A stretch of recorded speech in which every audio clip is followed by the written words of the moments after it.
Assalamu alaikum. May peace be upon all of you, my fellow brothers and sisters of the faith, not of the faith, either way. So, one of the most important things that I've been thinking a lot lately for the maybe past 2 years is how should I be living my life?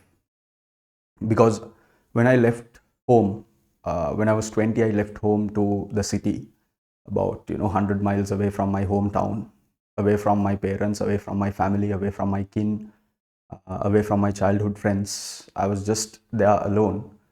And then my life shaped to become something else. And I built something around it.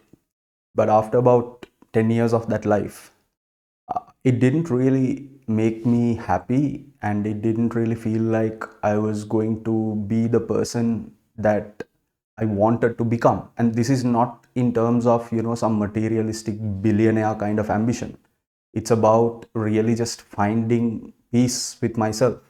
And I was working really hard. I was making a ton of money, definitely much more than my peers were making, who were hardworking and who come from normal families like myself. But none of it really made me happy. And I was driven to make choices that in every single day of my life, I would make choices, I would make decisions that I know the repercussions would be that I would be unhappy by doing that. I would do something, I would smoke a cigarette, I would go somewhere, I would meet someone, I would talk to someone, I would waste my time, I would procrastinate just aimlessly. And I know that if I do those things, I will be unhappy. I would engage in certain types of conversations with some people. And I know that when I do them, I'm unhappy. I will be unhappy. But nonetheless, I had to do them because of the indulgence and the freedom I had given myself, or I thought that I had given myself. And there was a time where I was really proud of the fact that I was so free. I used to tell people nobody knows freedom like I do. And this is very, very dangerous. I fear that freedom today. If you're someone who is away from family, who is away from kin, who is away from rules and the boundaries of family and religion, you must fear your life. My dear brother, my dear sister, you have no idea. That is the most fearful place you are in. And I was there.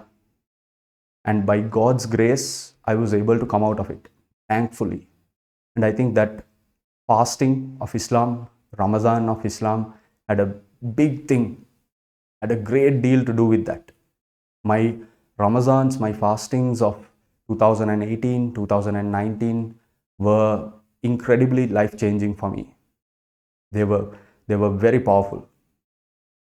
So you must not ever underestimate the power of fasting. But anyway, so you see, right? You see a pattern here. You see that you live your life in a way, and then you're hitting 30 and you start to really think about how you want to live your life. And some people would have by then decided that this is the path, or rather not known that they had decided, but are walking a certain path. But I want to warn every one of my viewers that if you have never thought about the question, how should I be living my life, what is the way, what is the path that I should be taking in my life, you must ask it.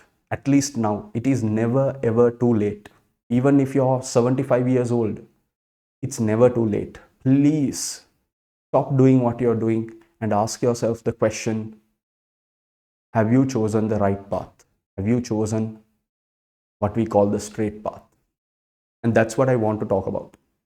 Because in Suratul Fatiha, which is the opening surah of the Holy Quran, there is a line that says, Ihdinas Siratal Mustaqim. Ihdinas Siratal Mustaqim is a request, is a bequeathment to God that we make in every single one of our prayer. That please, Ya Allah, please God, show us the straight path. Guide us in the straight path. And the straight path, one thing I realized is that the straight path is God's. It doesn't belong to anyone else.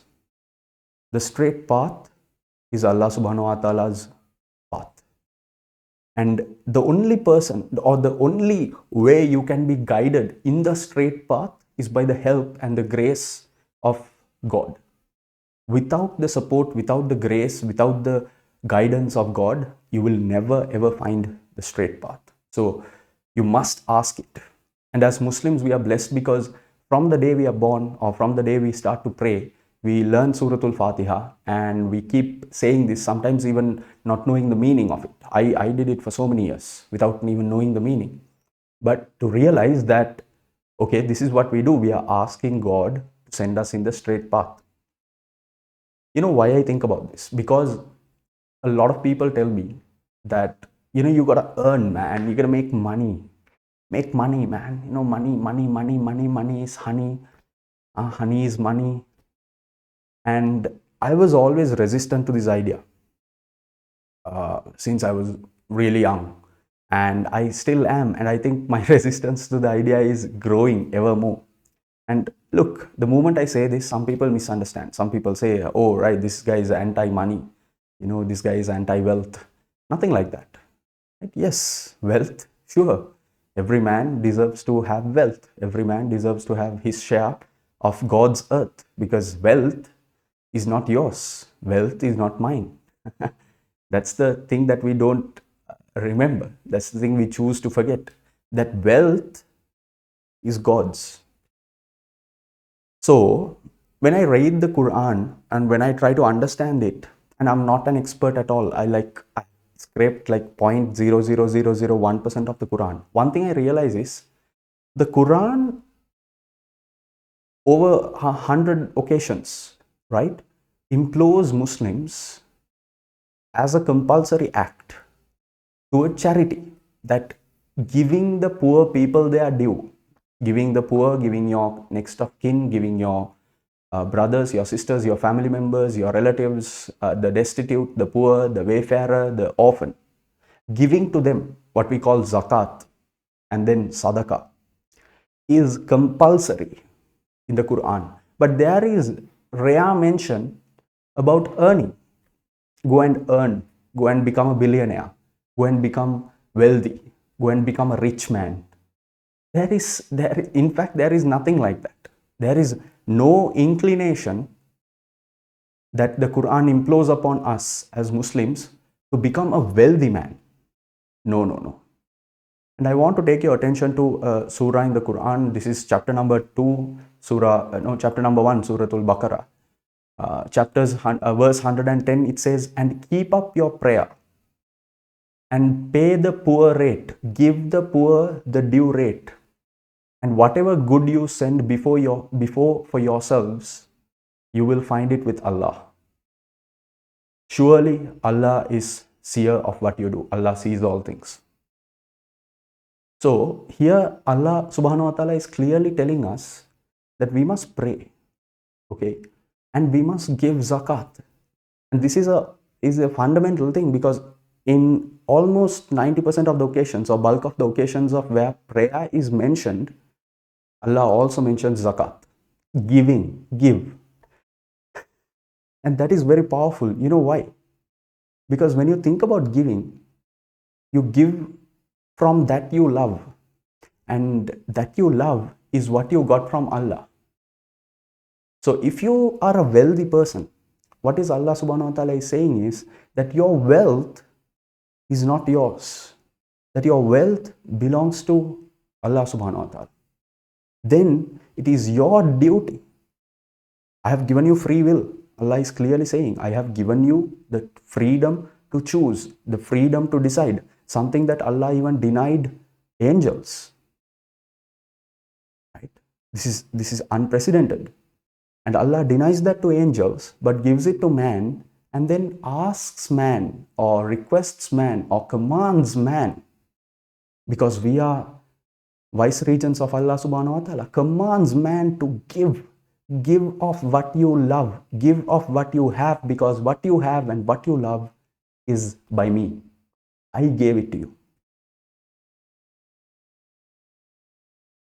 So when I look at commerce and economics of the world today, I fundamentally disagree with what Western civilization, and especially what the banking system and something that is predominantly designed by a Jewish seed, right? They planted these seeds, is because money, okay, what money does is money binds you, and money limits your freedom of thinking. Money limits your freedom of will. Money practically limits your freedom entirely.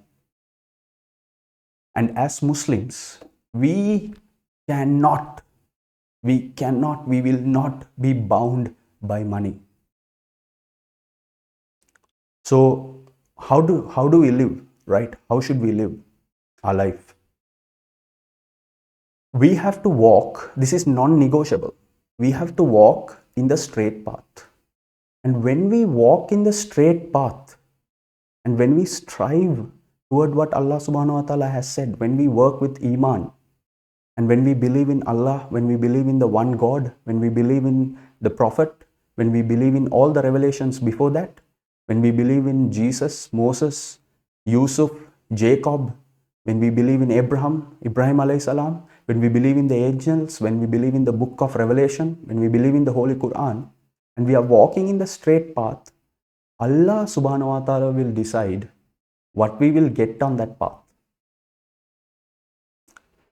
Because that path is Allah's. So Allah, if Allah wants, Allah will give you wealth. If Allah wants, Allah will take it away. But you got to walk in the straight path. Okay, because that is Almighty God's. But now, what does economics do? What does commerce do? What does the path of money do? And money, let me tell you, there is no mention about money in the Holy Quran. And if money was important, do you think that Allah would have not mentioned it?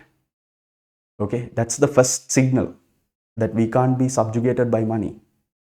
And then if you choose to walk the path of money, if you choose to live your life in a way that is dictated by terms of how you make your money, then you're walking.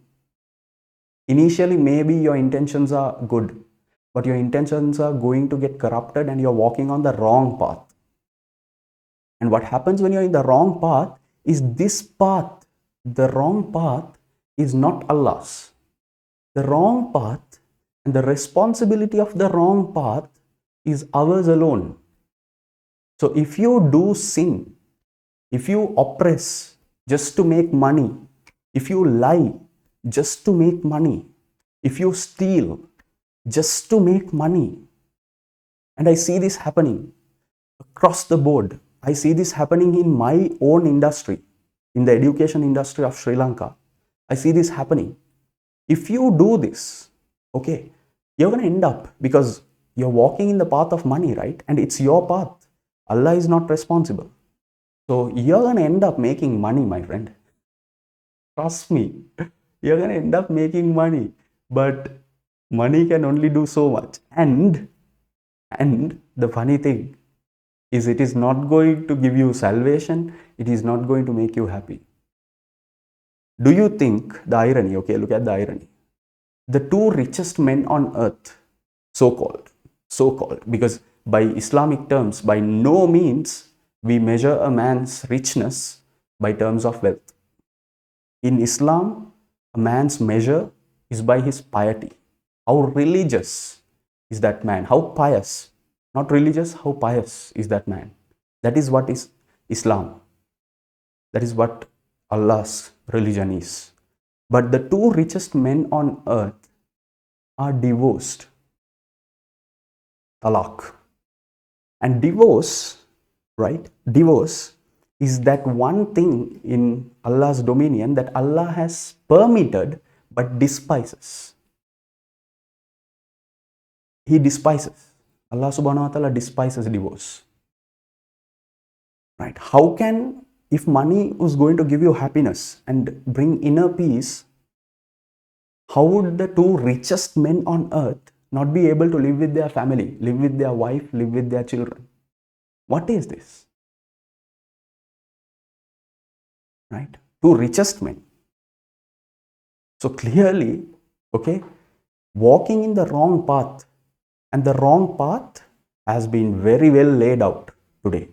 It is very organized. Why do you think that Islamophobia is a thing in the world? That's because capitalistic minds, Marxist minds, socialistic minds, democratic minds, economic minds are anti-Islam, because Islam says, do not let money decide the way you live. Do not walk the path of economics. And this is completely against all the roads that the Western civilization has tried to impose upon the world. Through open economy, through globalization, through technology, through smartphones, through mobile phones, through applications, through software, every single thing that has been designed is to take us away from the path of Islam. Take us away from the path that is straight. Because they know that if the straight path is exposed to people in masses, if the people are told that this is the path of Islam, then that people will easily subscribe to it. That is why Islam has never ever used the sword to spread. It has only used the sword to defend its right to be followed. So as a Muslim, there is only one instance we are supposed to take weapons into our arms, into our hands. And that is if someone comes and tells us what to believe and what not to believe. If someone comes and tries to take the right to believe in Allah away from us, we will fight. And that is the only instance. I say this in peace. That is the only instance. So I think as Muslims, we must deeply understand this, okay? Because even as Muslims, recently I saw a very nice clip on Al Jazeera. So go to Al Jazeera Instagram feed. I saw it on Instagram, and there is a recent shot, right? This is somewhere in the month of July. The shot where in Afghanistan, a group of Muslims are praying, and then the Taliban or the government is attacking missiles, right? And the Muslims are praying there. And what happens is that one of them, right in the middle, one of them, a really rich looking guy, someone who looks like really rich, is scared, and he breaks up from sujood, and he's trying to, and around him there are about 10 Muslims praying without any regard, right? Some were initially scared and then they continue to pray, but this man is so scared, and he's trying to run away, and he's trying to, he's scared and he's covering. This is not Muslim behavior. And it hit me deeply, right? It hit me deeply because clearly this man is, I'm not a judgmental person and I don't want to judge him, but this man was afraid. That was very clear. And this is in contrast to an incident where in New Zealand, in the mosque, when a couple of years before, when the shooter was shooting and there were multiple people in the mosque killed, there was one young fellow who charged at the shooter without any fear, right? So we have two different individuals here, one driven by lack of fear, who is charging at a gunman, and one scared and breaking away from sujood, breaking away from prayer to Allah subhanahu wa ta'ala because he is afraid, right? So what does this tell us?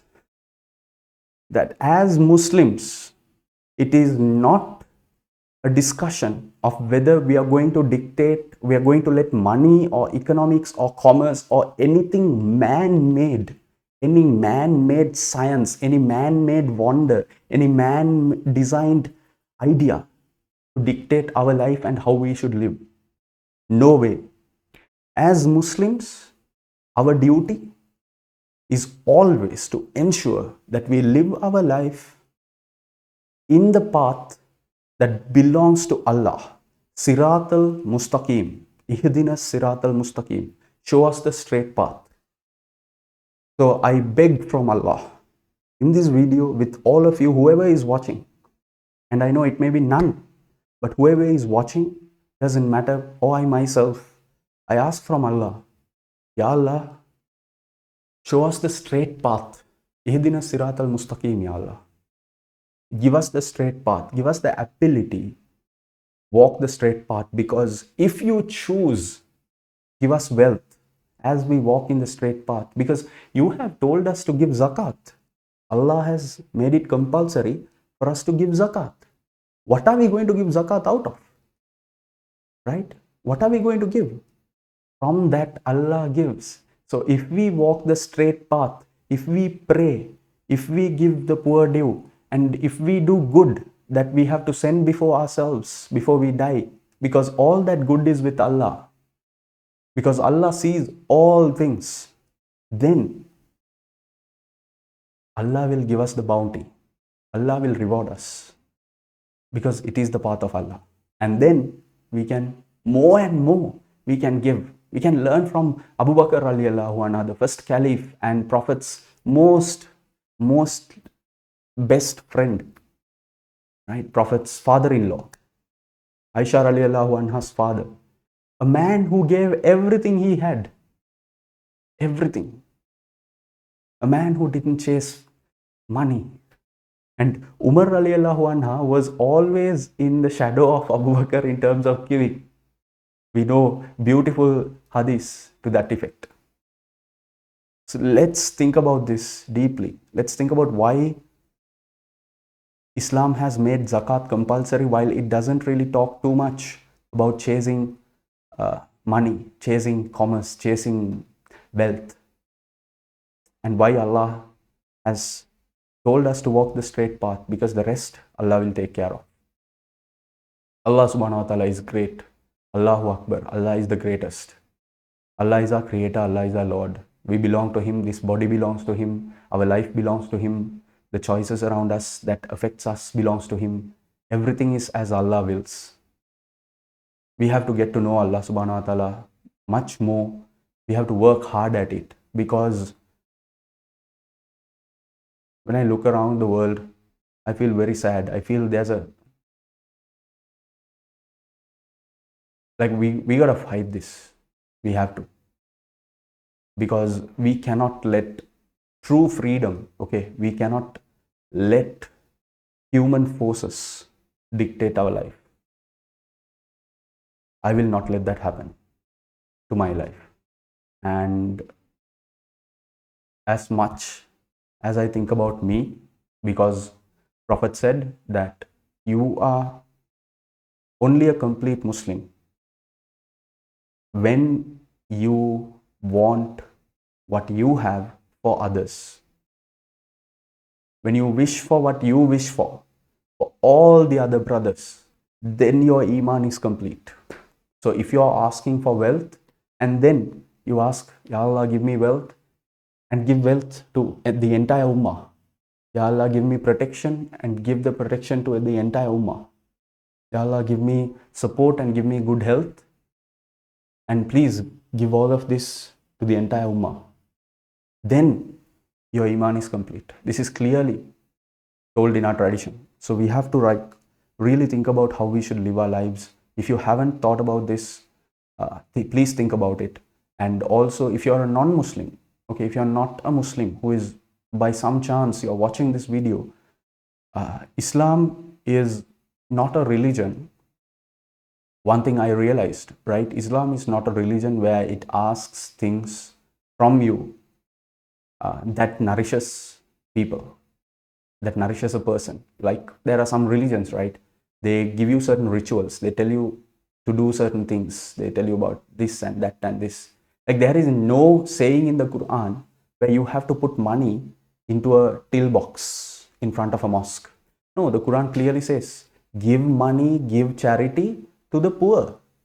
That's all. That's it. Don't give it to the imam. Don't give it to the institution. Don't give it to blah, blah, blah. Find someone poor. Find someone who is an orphan. Find someone who is a destitute. Find a wayfarer. Give them. So that is for Allah.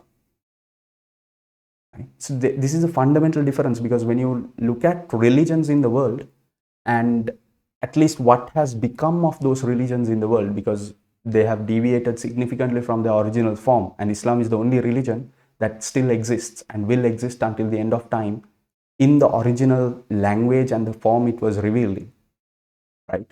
And that is that it doesn't ask anything from people to do to nourish another person, right? Everything it does, it asks in on behalf of Allah. So when you read the Quran, you start to realize this. So if you're a non-Muslim, you gotta think, and you have to use your critical thinking faculty. And I invite all of you to read the Quran, find a good translation. If you are not someone who understands Arabic, even I am not, find a decent translation. If you want, just email me. I have a copy. I have a couple of versions. I'll send you the better one. And read it and try to understand what God says, God Himself says. And then you read it, you'll start realizing certain things, God willing. And I hope that you also find the straight path. Thank you so much, and may peace be upon all of you and your loved ones. Assalamu alaikum wa rahmatullahi wa barakatuh.